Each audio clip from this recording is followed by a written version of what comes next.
رب رحمان تو صلہ رحمی کو حکم دے رہا ہے، ہمدردی کو حکم دے رہا ہے۔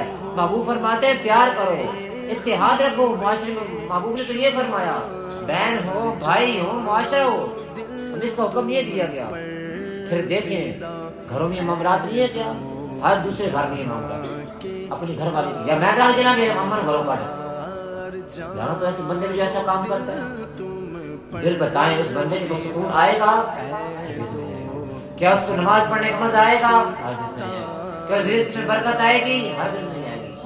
پھر نحوست گھریں بنے گی، پھر لڑائی بنے گی، پھر بے اولادی ہوگی، پھر نماز نہ پڑھنے کی توفیق اسے ملے گی، پھر رب قریب نہیں ہوگا۔ پتہ ہے اللہ پاک ناراض ہو تو کیا ہوتا ہے؟ یہ نہیں کہ اللہ گاڑی لے لیتا ہے، اللہ بنگلہ لے لے گا، یہ بات ہی نہیں، غریب کر دے گا، نہیں یہ بات نہیں۔ آپ لوگوں کی بھول ہے، میری بھول ہے۔ اللہ پاک ایک چیز دیتا ہے، کچھ نہیں دیتا جسے ہم بھول بیٹھے،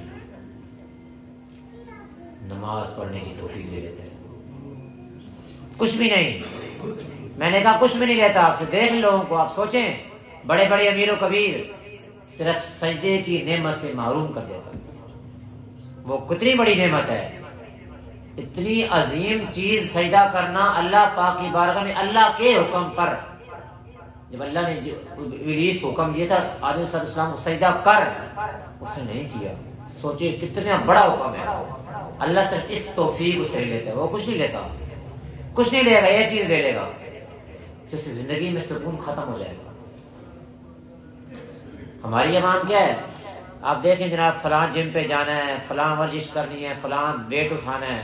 مجھے ایک دو دوست تھے میرے، انہی دنوں کی بات ہے نا، میں لوکیشن نہیں ڈیسیژن کروں گا تاکہ وہ آپ لوگ سمجھ جائیں گے۔